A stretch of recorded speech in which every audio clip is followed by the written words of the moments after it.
Good morning and welcome into the show. It is Daniel Wortman coming to you live from the Dream Imagine Sports Studios. It is 8 a.m. on the East Coast, 7 a.m. Central Time, where the U.S. Soccer AGM will take place beginning tomorrow in Nashville, Tennessee, as well as 5 a.m. out west in all time zones in between and around the world. Thanks for tuning in. As always, we appreciate all of the views, all of the comments, all the feedback. I hope you're having a great morning. It's almost here. U.S. Soccer AGM 2020. This is something that in the past has not really gotten a lot of attention. It really wasn't up until the 2018 AGM that was probably the most attention paid to a U.S. Soccer AGM in a very long time, if ever. And I hope that if nothing else came out of that 2018 AGM, other than the fact that we all started paying more attention, that in and of itself is a good thing, even though it's not where we want to be in terms of fixing U.S. soccer, reforming some of the systems, structure, bylaws, policies, etc. We at least began to start paying attention, and that is a good thing. Last year's AGM there wasn't a lot going on. Obviously, there was nowhere near the level of buzz or anticipation as the previous AGM, but it was still an election because Carlos Cordero had vacated his vice presidency seat in favor of the president's seat, winning that 2018 election. So there was an uncontested U.S. Soccer vice presidential election last year. So when we look at this year's AGM, what are we looking forward to? What do we anticipate? We'll get into some of that a little bit later in the show. But that is one thing I'm glad of the 2018 AGM, is that we at least all started paying more attention. One thing that we learned on Friday in talking to Tariq Panja, he is a writer for the New York Times of London. He's a global sports reporter. Is that the decision, the Court of Arbitration in Sport cases, this is one of the court cases, legal cases that U.S. Soccer is involved in. It's the only one that has been concluded that are underway now. The Court of Arbitration in Sport case, what we learned is that FIFA granted back a couple decades ago. We know that in 2007 they acknowledged this, exclusion, and so it was sometime in that time frame, 2007, somewhere along there, where the Article 9 was passed by FIFA. They got an exemption for the U.S. Chuck Blazer, who the crook, the criminal, the money launderer in chief of CONCACAF U.S. Soccer and within FIFA, was able to secure that exemption. Let's keep that in mind. I mean, that goes hand in hand. That same Chuck Blazer got the exemption, is on record in FIFA's minutes asking for that exemption to be put in written form. FIFA declined, and therefore it remained as an oral exemption. However, because he asked for it and it was recorded in minutes and it was acknowledged, that acknowledgement, those minutes were used as part of FIFA's support and defense of U.S. soccer in fighting the Miami FC, Stockade FC joint pursuit of enforcement of promotion and relegation, Article 9, which every other country in the world is required to do. U.S. soccer is required to do. They got an exemption for it. And FIFA then went before the Court of Arbitration in Sport and changed their tune and said, no, we didn't mean it for everyone, which they did. They also wrote a letter recently to Australia demanding that they adopt promotion and relegation based on Article 9. All of the empirical data here shows that Article 9 is intended for every country. Article 9 has been used as a reason for Australia to adopt promotion and relegation recently. We also know that when the rule was written, Chuck Blazer, the dirty money laundering thief, corrupt member of U.S. Soccer and CONCACAF, worked on behalf of Major League Soccer. Don't let those ties go into the dark, into the shadows. He worked on behalf of Major League Soccer to get an exemption. You don't ask for an exemption if the rule didn't apply to you. So we already know all of these facts. We know these things. We know that FIFA has asked Australia. We know that FIFA has granted an exemption to the rule. You only grant an exemption if the rule applies to you. So therefore, we know the rule applies. So now what does that leave us with U.S. Soccer, with FIFA, with Article 9, with promotion relegation?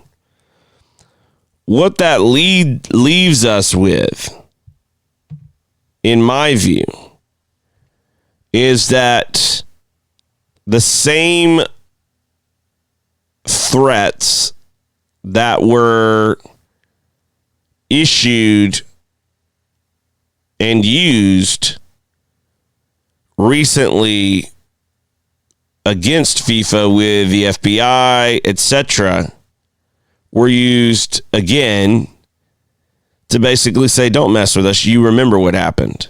This is my assumption here. But from all signs, it looks as if money and the threat of investigations was used again to say, look, if you mess with us, if you go too far, we will do it again. Leave us be. And U.S. Soccer and Major League Soccer, who work hand in hand, this is the problem with this federation. It is a corrupt federation. Let's just call it what it is. It is a corrupt federation until it creates boundaries. But until then, it is corrupt. You have the CEO of Major League Soccer, Commissioner of Major League Soccer, CEO of Soccer United Marketing, Don Garber, on your board, having influence over his own contracts with the federation. And you can sit here and say, well, he doesn't vote, but they have to look him in the eye. I mean, it's a conflict. So until these conflicts are resolved, the federation is corrupt. We've seen the decisions time and time and again within U.S. soccer where Major League Soccer gets preferential treatment. It's obvious. This is not a hidden thing. These decisions are not in the shadows. They're out in front. They're for everyone to see. When we look at the Federation and looking ahead to this AGM that begins tomorrow, in order for things to get fixed, in order for all of the rifts within U.S. soccer in the youth space, in the adult space, even in the professional space, we have to clean up the conflicts of interest within the Federation, and that begins at the board level. Now, at this AGM, there is an upcoming election for vice president. Cindy Cohn, who won the special election last year, is a one-year term. She is facing off against John Mata, former vice president of U.S. Soccer and current president of U.S. Adult Soccer and member of the board of directors. You have two candidates qualified for the office. Their resumes are both resumes that make either candidacy legit. So as where John Mott has been involved in the game a lot longer, he's older, he's been around a lot longer, he's been involved in leadership and service throughout the Federation at multiple levels for a lot longer. His resume is a lot deeper. Cindy Cohn has an illustrious career within U.S. soccer and resume as well in her own right. So you have two candidates here,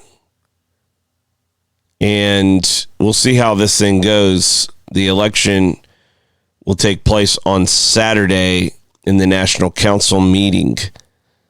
I'm curious to see where the state association members, the voters, kind of where their heads are. What are they experiencing on the ground? What are they looking at for themselves? How are they feeling at the moment of where we are? Those that I have talked to over the course of this year have remained somewhat pessimistic on where we are and this idea of progress. So I would like to see where that is. But it'll be an interesting time. It kicks off tomorrow. Tomorrow evening, people will be getting into town, and then full-on meetings begin on Friday morning, right after this show ends. So we will be doing our show in Nashville on Friday, and then we will be capturing some content and some footage, etc. that throughout the weekend on Friday and Saturday as well. So looking forward to that and seeing a bunch of friends that I've made over the last few years, and to see how those things are going, in their territories, in their states, as well, to kind of see where we're at. What do we do to get American soccer on the right foot? We're not there, and we know that. We talk about it on the show all of the time. Yesterday, we mentioned that Jurgen Klinsmann, former manager for the U.S. men's national team, had left Hertha Berlin as manager after only 76 days, citing a lack of support.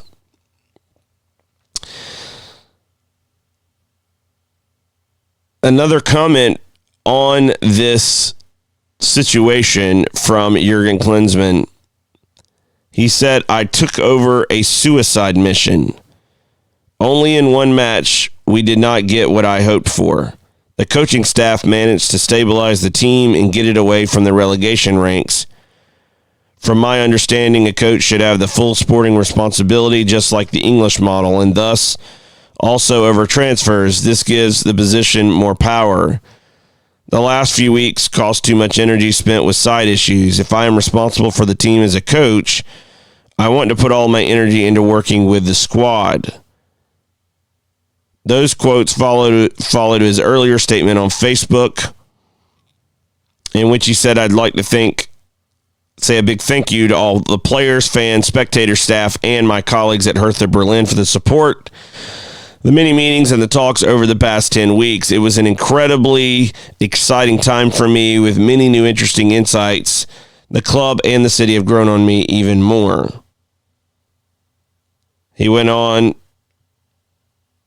to continue to talk about Hertha and the goal to stay up, the battle against relegation, and he concluded by saying, that's why, after long consideration, I've come to the conclusion that I will leave my post as the Hertha Berlin head coach and return to my initial long-term task as a member of the supervisory board. The supporters, the players, and staff have grown dear to me in this time, and that's why I will continue to cheer for Hertha. So Jurgen Klinsmann comes out and basically says, I don't have all the power to make sporting decisions. I didn't have the ability to dictate transfers, etc. Well, I don't know all the dynamics of behind the scenes. I think more is going to come out. But if we look at the English model as he cited it, that is a stereotype that doesn't necessarily ring true in many cases within the English system. Liverpool is famous for having a transfer committee. They set this up under Brendan Rodgers. Wasn't working great, but they were working out the system. I would say it's working pretty well now. Jurgen Klopp is not the only one who's making the decision. There is a team that comes together, and they're doing amazing business. Amazing business.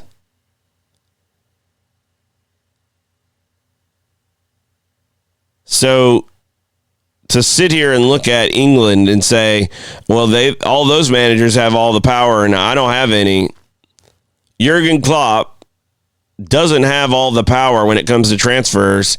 He definitely has heavy weight and heavy say on that committee, I can imagine. And from everyone I've heard discuss the transfer committee, they obviously take into account what he's looking for, the kind of player that he likes.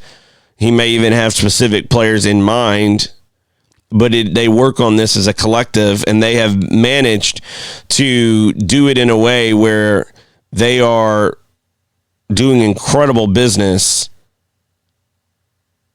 for the club. These comments from Klinsmann and this action is a little bizarre to me, and I'm someone who I love what he said about the American system, and I think he was right in talking about the American system. I've always felt like he was the kind of person that needs to be president of U.S. soccer, not the coach of the men's national team within U.S. soccer. We need that kind of visionary leadership that can really go in and begin to change things and isn't afraid to speak his mind. He obviously did it here, but in this context, it seems like some of the excuses being used, at least on the surface, are a little bizarre. Our sponsor this half hour is Ductic Brand, DUKTIG brand.com. When you go there and place an order, use promo code DW Show and you'll get 10% off of your order. DW Show to get 10% off of your order at ducticbrand.com. They are the makers of very cool soccer journals, notebooks, cue cards. They're like index cards, but they're like soccer specific. It's some really good stuff. Check them out at ducticbrand.com. Use promo code DW Show to get 10% off of your order. We'll be right back after this.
Welcome back into the show. Thanks for tuning in. We referenced some issues, some more legal issues within U.S. soccer. This is not necessarily directly with the Federation, although from what I have been told, the Federation was aware of some of these issues. So it'll be interesting to see if the Federation actually gets involved or brought into these legal issues with Global Premier Soccer. The New England Soccer Journal published this. This is Jonathan Segal yesterday. Headline: Investigation lawsuits ensnare Global Premier Soccer amid leadership change. As Joseph Bradley, former president and CEO of Global Premier Soccer, faces a federal investigation concerning improper work visas used by the youth club's coaches, a civil lawsuit has been filed in a Massachusetts court accusing Legacy Global Sports of not paying over $3.7 million as part of an adjusted purchase agreement stemming from their October 2016 acquisition of GPS. If you don't think youth soccer's making money, think about that. I don't know exactly what this deal is for. in total, but we know it's worth at least $3.7 million that a company bought Global Premier Soccer, a youth soccer club. Think about it. How much money is in youth soccer? The latest developments arise after New England Soccer Journal learned of various accounts from former GPS coaches who accused the club of irregularities with immigration paperwork and providing poor working conditions. Excessive hours with disproportionate pay and living in overcrowded conditions were both cited as concerns, with GPS coaches often arriving from the United Kingdom. The lawsuit filed in Suffolk Superior Court on February 6 confirmed the existence of the federal investigation into Joseph Bradley and that federal officials executed a search and seizure warrant of GPS's offices in Waltham, Massachusetts, on or around October 8, 2019, in relation to the visa probe. The lawsuit states that the federal investigation solely targets Joseph Bradley and not his brother Peter Bradley, the longtime director of coaching for GPS.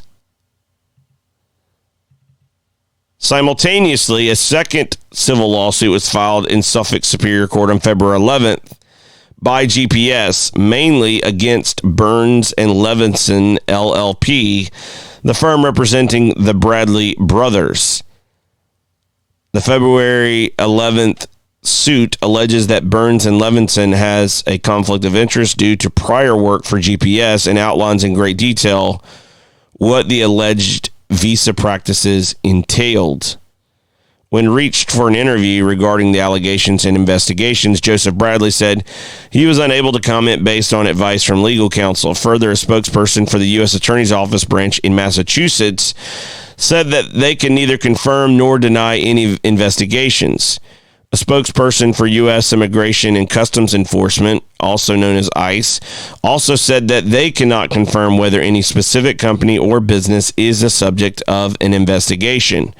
When reached for comment, a spokesperson for Legacy Global Sports said they're not a target of the federal investigation and reinforced GPS's overall objective in the youth soccer landscape. Quote, as a matter of policy, Legacy Global Sports cannot comment on ongoing legal matters, except to say we are cooperating fully with investigators and have been assured by the Department of Justice that neither Legacy Global Sports nor Global Premier Soccer is a target of this investigation, the Legacy Global Sports spokesperson said. Legacy and GPS are committed to operating with the highest standards of ethics and integrity and fostering a culture of excellence and transparency in everything we do. With a strong new leadership team in place at GPS, we are taking a close look at policies and procedures to ensure we live up to these commitments. Our mission is to offer world-class opportunities and services to all of our players, loyal customers, staff, and partners, and we are well positioned for future success.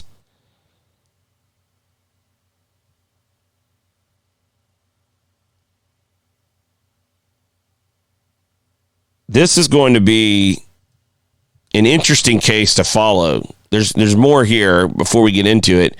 It's going to be an interesting case to follow because GPS is a single case, a microcosm of the issue we have within U.S. soccer at the youth level. You have a lot of entities that are operating in a for-profit capacity.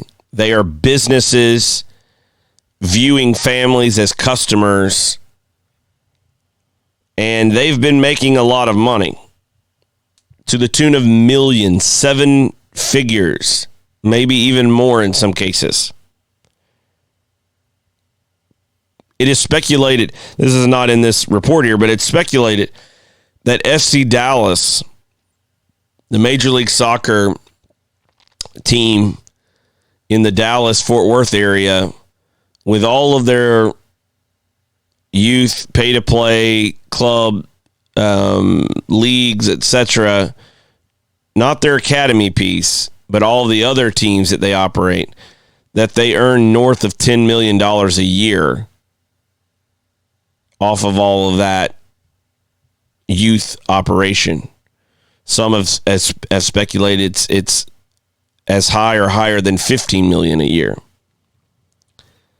So there's money in the youth soccer space. You start looking at how much some of these families are paying, $1,000, $2,000, $3,000, $5,000, $10,000 a year, and you start adding up the number of players on rosters, and you get a good idea as to why and how some of these entities are making so much money, why they have executives earning $200,000, $300,000, $400,000 a year running a youth soccer club.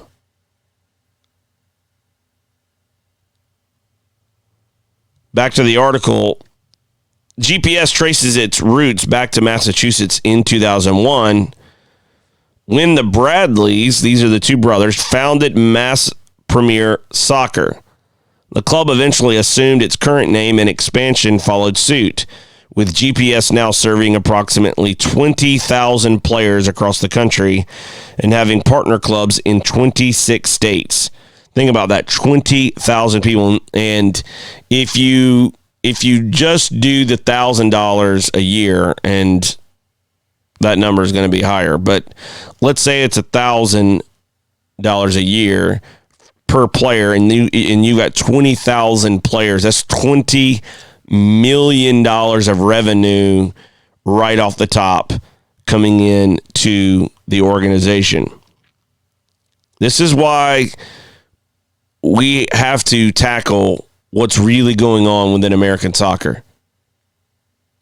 There are a lot of things. It's not just Major League Soccer that the federation have got to get better at with their conflicts of interest, with their system and the structure. These families are paying, and they're paying for what? They're blind sheep. They're customers. They don't know what it is they're actually paying for. And there's not much on the back end that any of these organizations can promise you. It's not like you're paying, $1,000 a year or $5,000 a year for 10 years, and when you get done, you have a soccer degree. So what is all this money for? Where does it lead? What we've created is an opportunity for people to make a lot of money, and they're not actually having to deliver anything for the money except making you feel like you got value. There's no actual, like I said, no actual degree or pathway. There's no guarantee of a college scholarship or a professional opportunity when your son or daughter graduates their program. They're just done getting money from you, and it's on to the next guy.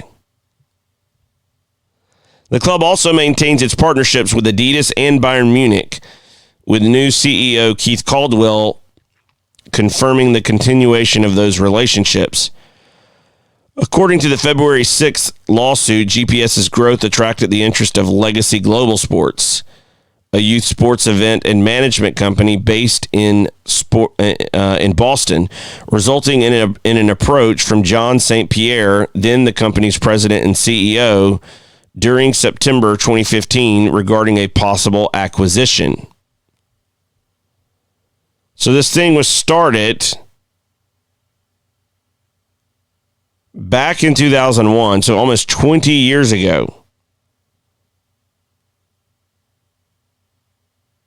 The complaint alleges that those talks resulted in an initial membership interest purchase agreement that saw Legacy Global Sports obtain 80% ownership of the company for nearly $15.2 million in October 2016. The deal ensured that the Bradleys would each keep an 8.5% ownership stake in GPS. Current GPS chief operating officer Paul Baber would have a 2% stake, and Alexander Zecca would maintain a 1% stake. Zecca, a founding member of GPS, is named as a co-plaintiff alongside the Bradleys in the February 6th lawsuit against Legacy Global Sports. After the sale was completed, Joseph Bradley remained president and CEO of GPS, and Peter Bradley remained in his role as director of coaching. Meanwhile, the MIPA was allegedly twice amended before the final purchase price of over $14.2 million was agreed upon in April 2018, with installments due to the minority stakeholders over several years. The lawsuit states that nearly $7.6 million was paid to the sellers up front. The lawsuit also claims that the federal investigation has served as a pretense for Legacy Global Sports not fulfilling the $3.7 million owed to the plaintiffs from the MIPA. Further, the Bradleys were both fired from GPS in recent months, with the lawsuit alleging that both terminations were unlawful under the auspices of Legacy Global Sports president and CEO Stephen Griffin. Griffin, who assumed that role in December 2018, was repeatedly cited as a central figure in the lawsuit. The lawsuit even accuses Griffin and GPS staff members of defaming the Bradleys, mainly at the United Soccer Coaches Convention, which was held January 15th through the 19th in Baltimore, Maryland. The filed complaint also states that the final $3.7 million stemming from the MIPA was due February 1st, though it hasn't been received. This thing is one giant cluster. It's a mess. It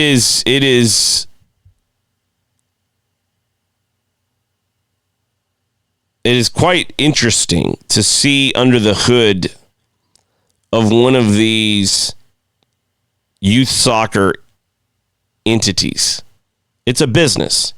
They are there to harvest cash from parents. And they can claim that they're doing all these things under the auspice of development. But most of these families are going to spend money that could have gone to their kids' college education. And what are they really going to get out of it? I'm not saying these entities are wrong. I'm just saying that it's something that we've got to look at in how they're being handled.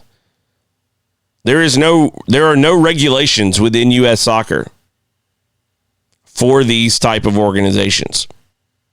It is basically the Wild West.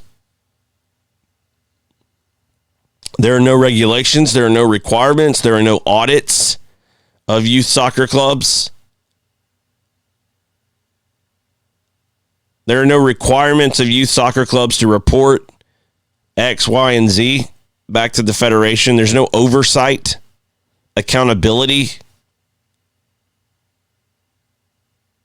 You register through an entity like U.S. Youth Soccer or U.S. Club Soccer, and you basically just go do whatever you want.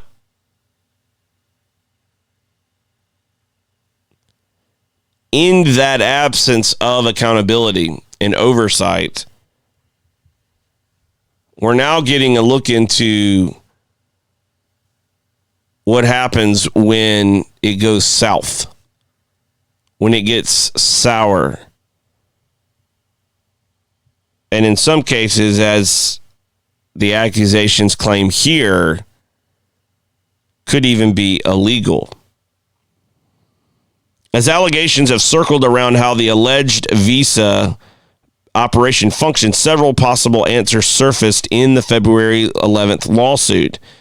It claimed that the Bradleys constructed scouting services agreements with professional soccer clubs to obtain P1 visas for coaches, though they were responsible for other tasks such as coaching youth soccer programs. The suit also alleges that in March 2017, that the Bradleys and others set up a company called Global Staffing Enterprises, LLC. which was separate from GPS, to profit from moving visas.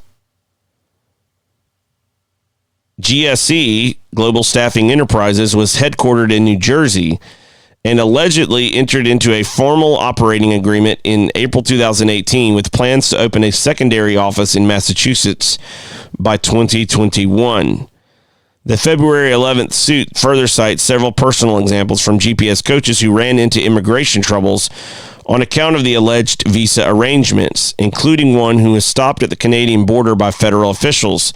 There's also an example alleged in May 2016 that 50 P1 visas were effectively sold to GPS through a scouting services agreement, even though they worked in other capacities. The claim describes that the federal investigation stems back to around 2017, with individuals connected to the visa probe since removed from GPS and a new leadership team brought in. The complex legal situation could have short and long-term repercussions on GPS, as several sources around New England soccer said there's a realistic possibility that families leave to join other clubs. Another possibility is smaller clubs that were previously brought into the GPS umbrella could depart amid the back and forth. Still, GPS has grown into one of the country's largest clubs, with several sources emphasizing how their sons and daughters had positive experiences at GPS in terms of development and coaching, with top college soccer programs often an end result. The club also has a national technical director role they're looking to fill, with a source saying the applicant pool includes those within MLS, national team, and European coaching experience.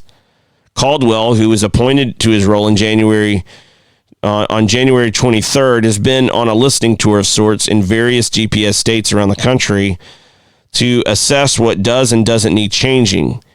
That experience has affirmed his belief in what the club stands for, with their on-field product and the role in young players' lives at the forefront. I'm passionate about this organization. I wouldn't have taken the job if I didn't believe in the brand, our people, and the organization's potential moving forward. Positively impacting players across the country. That's why we're here. I wanted to get back to the youth side because I really wanted to be able to impact the development of young players. The Bradleys' roots in New England extend back to the early 1990s when Joseph arrived from Northern Ireland to play soccer at Harvard. He also played professionally for the Boston Bulldogs and Cape Cod Crusaders, with Peter joining his brother later on. They were both included in the summer 2018 edition of New England Soccer Journal, a specialty issue dubbed the 50 Most Influential People in New England Soccer. The Bradleys were integral in the growth of local club soccer, namely as the New England Premiership launched in 2011 as part of U.S. Club Soccer's National Premier League infrastructure.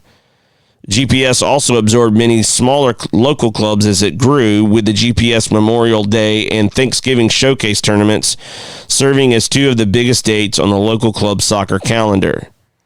Caldwell, brought on board to usher in a new era, has extensive roots in New England soccer. He joined the Mass Bay Blazers in the early 1990s, then went on to star at Milton Academy and Brown University.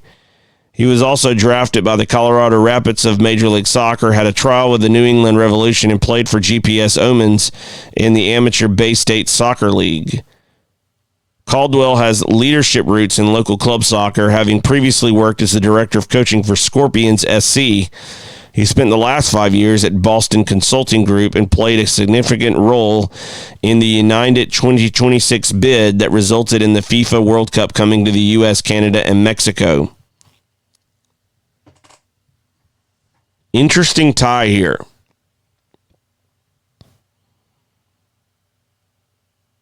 Doing more work in this space has reinforced for me that this is my world, soccer. This opportunity came up, and GPS is a phenomenal brand with an incredible staff and talented players across the country.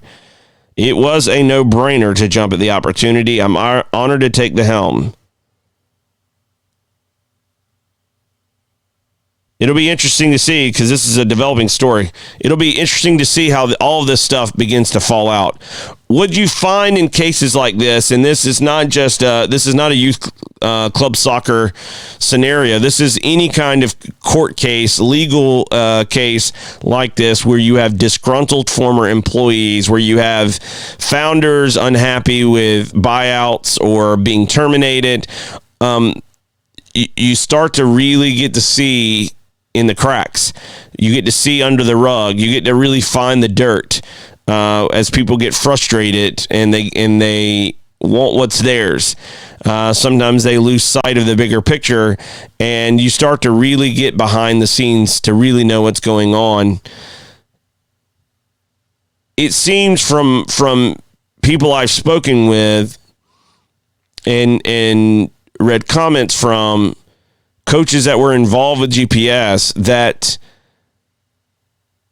the visa scandal and these other accusations in terms of how the scouting versus coaching, the staffing, the working conditions, etc., are real. And they are real issues, and they have been ongoing for a long time. It's one thing to say, well, you know, we have a great brand, as Caldwell mentioned. We have a great brand, and we're gonna, you know, keep things going in the right direction, blah blah blah. But you are who you are, and so the tough task before Caldwell is not going around and saying, hey, we're a great brand, and we're gonna clean that up and get back to what we were doing. What you were doing was the problem. That's why there are legal issues. What really's got to happen is GPS, in order to survive and move on and continue their business, because this is what it is. It's a business. In order for them to do that, they're going to have to really do some things to create confidence in their consumers, i.e. parents.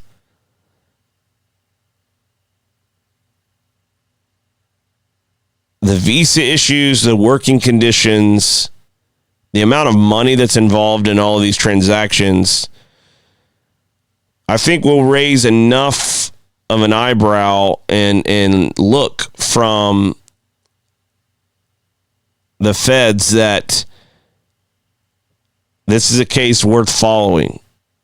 There's a lot that could go here and that could go on here.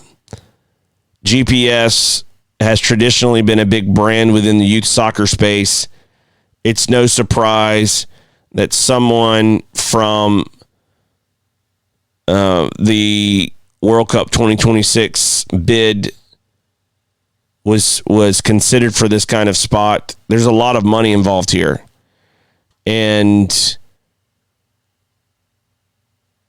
as we see these things shape up, the cases, as we learn more from previous coaches, possibly even current coaches of GPS, I think there's going to be more to come out. And one of the things that has to be concerning for U.S. soccer, the national governing body of soccer in America, the federation, is what did they know and how much did they know and when did they know it? Do they get dragged into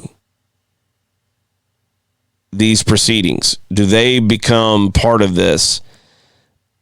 As of now, it does not look like it, but I have heard from several sources that U.S. soccer was aware of some of these issues and just turned a blind eye. This goes back to what I mentioned a few minutes ago, which is this idea of accountability and oversight. There are no, you have professional league standards for leagues operating as sanctioned professional leagues in the U.S. There are no club operating standards for professional clubs. As clubs, it's for the league. And there's some things that guide those clubs, but there's no actual regulations for clubs. And when we look into the amateur, whether it's adult or youth space, there are no accountability, oversight, regulations there either. None of significance that would or could prevent this type of scandal with the visas, the amount of money, etc. And I think this is an area where U.S. soccer should do some soul searching, because although this case may not drag them in, it would be a good idea, I think, to be proactive and start to find some solutions to all of this before you get to a place where this actually becomes an issue, before you're drug into this, before you are rolled in to a scenario where we go beyond one massive super club within the federation, and now you're looking at the entire federation in legal trouble, as they already are in so many other cases, due to the fact that they weren't either following the law in the case of the Ted Stevens Act, or in the case of the NASL lawsuit and others, where they have not been proactive in doing the necessary things to the system, the structure, the rules, the governance, the oversight, that have now put them in a predicament where they are in legal trouble. And this is an area in the youth space where I think they could get into legal trouble. They've already gotten in trouble with the fact of the solidarity payments and training compensation. And here we are with this. There's another issue here in terms of legal trouble, potential legal trouble for the federation if they don't begin to be proactive in providing some oversight and accountability to the youth soccer space. I hope to learn more from some of those who are involved in the area at the AGM, and stay tuned, because I'll definitely share and pass along some of their thoughts of things maybe they're hearing on the ground, in addition to what we were just talking about. Speaking of being on the ground, Charity Water is on the ground in places all over the world, providing clean drinking water. This literally changes people's lives, their future. And they provide clean drinking water to do this. And without it, these people would suffer. They would, many of them would likely die from disease, from bugs and all kinds of things. And they're providing clean drinking water, and they do it in a very, very cool way. When you give money, when you donate, when you become part of the Charity Water story, all of the money you give goes to that well. It does not go to the staffing of Charity Water. You have no worry that they're getting $1 million, payouts from your donations. They raise separate money for their operations. When you give towards those wells to provide clean drinking water, it's going to those people. It's one of the reasons why I'm a big fan of Charity Water, and I think you should check them out today at charitywater.org. Again, that's charitywater.org. We'll be right back after this.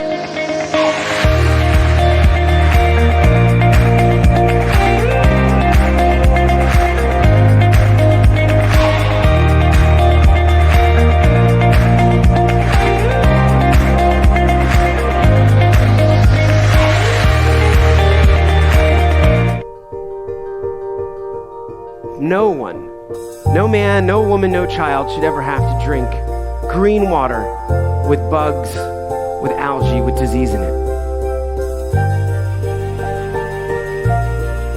Bad water and a lack of toilets kills more people than all the wars in the world. We know how to bring clean drinking water right now to every single person on earth. And when you can bring water into communities, it truly transforms them. It changes everything. Or you could know that you'd made a difference. You could know that you had truly impacted the life of a family, of a community, of a region. There was either clean water or there wasn't. We believe in a world where every single person has clean and safe water to drink, and we will continue fighting until that happens.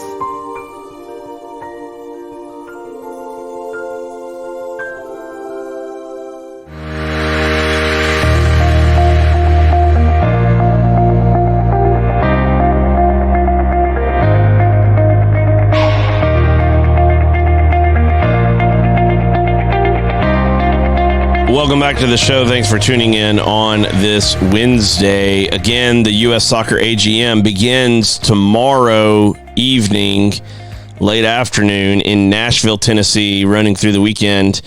I'll be there for a couple days covering the event and look forward to catching up with a bunch of friends and other members of the Federation to learn more of what's going on behind the scenes.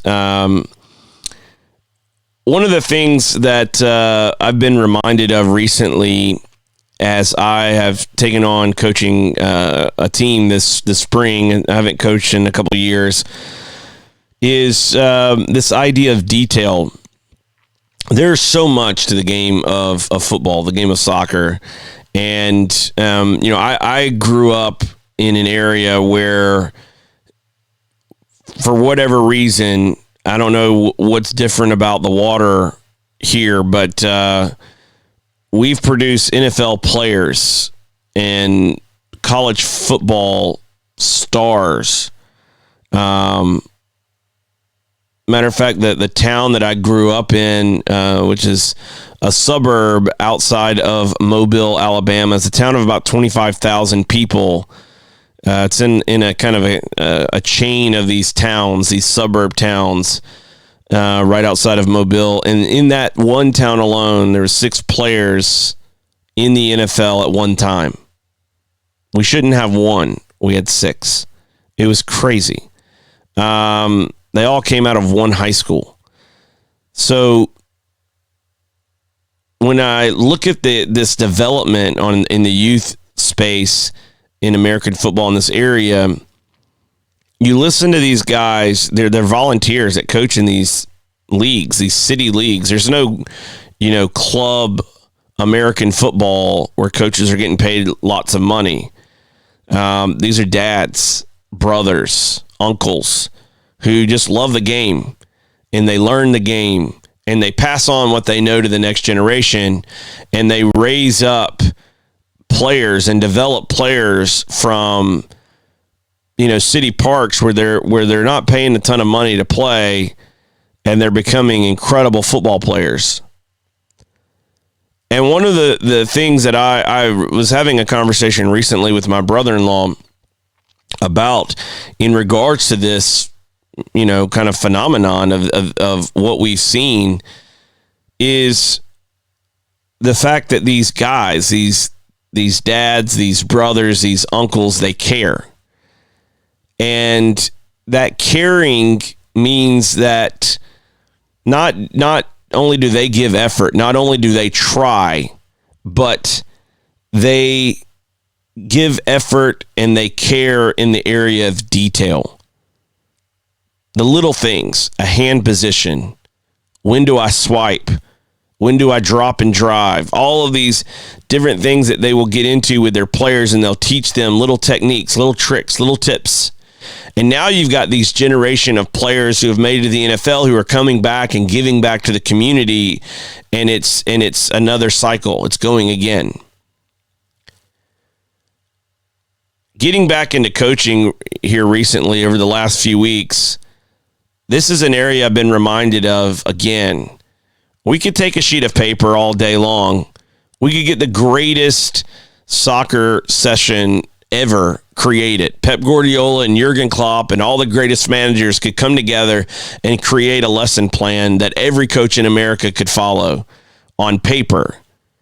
But what we're missing is that eye and that care and that attention to detail. Are we teaching players to our best ability?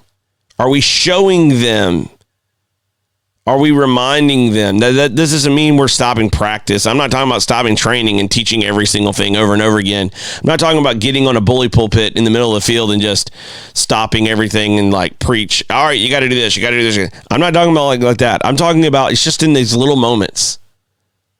Little moments of, okay, hey, here's what this feels like. This is what this should look like in this moment. Little things like receiving across your body, opening your body up so that you're not closing yourself off to the rest of the field.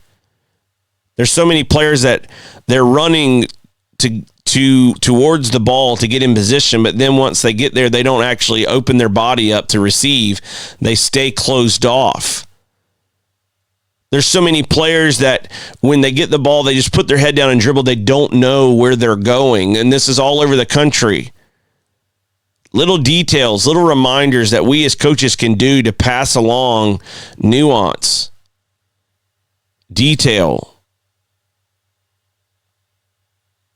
When our American players are making it into the youth national teams and they're going up against countries in Central, South America, Asia, Europe, they're often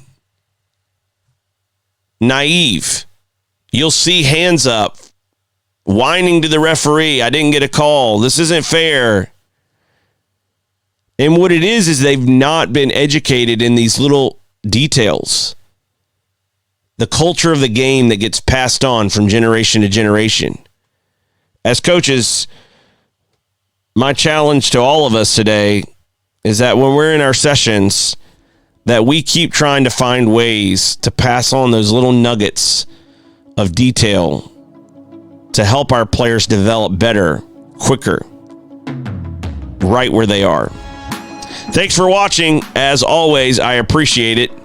As mentioned yesterday, you can start watching the show now on BegaTV.com. We will have more shows and content coming soon. Stay tuned for that. You can also watch it at DanielWorkman.com, at Facebook.com/WRKMN, on Twitter, on YouTube. You can catch me on Instagram or Twitter at Daniel Workman. DMs are open. Hit me up anytime. Thanks for watching. As always, we'll see you again tomorrow.